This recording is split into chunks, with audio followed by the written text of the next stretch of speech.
नमस्कार दोस्तों, रक्षाबंधन की पौराणिक कथाएं। भारत में रक्षाबंधन एक पवित्र त्योहार मनाया जाता है। उसमें से कई पौराणिक कथाएं प्रसिद्ध है। माँ लक्ष्मी और राजा बलि की कहानी।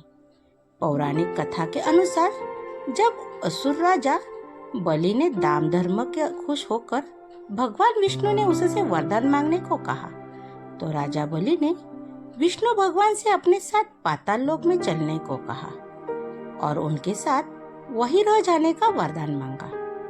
तब विष्णु भगवान उनके साथ वैकुंठ धाम को छोड़कर पाताल लोक चले गए।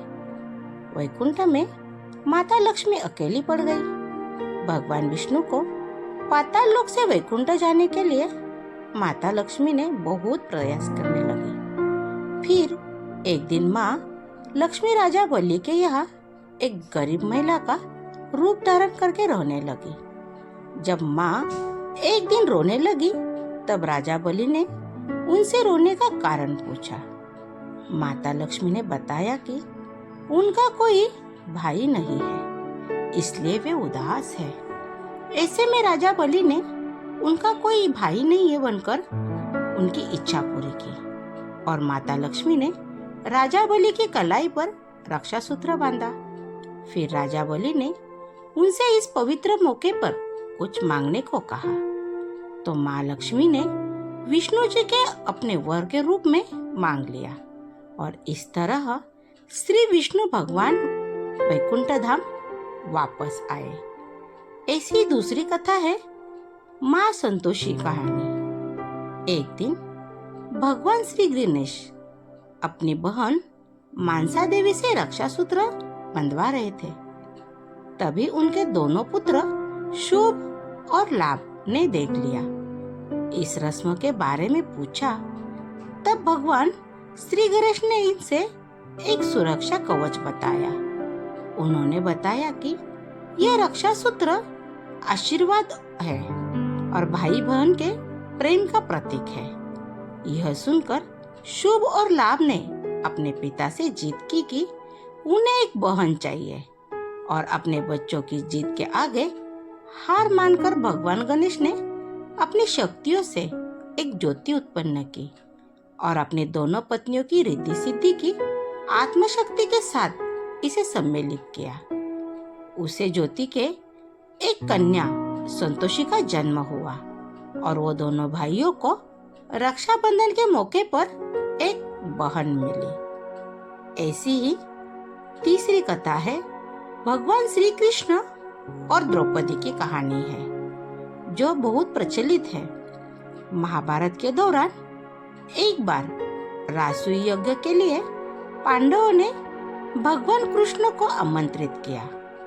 उस यज्ञ में श्री कृष्ण के चचेरे भाई शिशुपाल भी थे। उस दौरान शिशुपाल ने भगवान कृष्ण का बहुत अपमान किया। जब पानी सिर से ऊपर चला गया तो भगवान कृष्ण को क्रोध आ गया। क्रोध में भगवान श्री कृष्ण ने शिशुपाल पर अपना सुदर्शन चक्र छोड़ दिया। शिशुपाल का सिर काटने के लिए बाद जब सुदर्शन चक्र भगवान श्री कृष्ण के पास वापस लौटा तो उनकी तर्जन उंगली से गहरा घाव हो गया। यह देखकर द्रौपदी ने अपनी साड़ी से एक टुकड़ा फाड़कर भगवान कृष्ण की उंगली पर बांध दिया।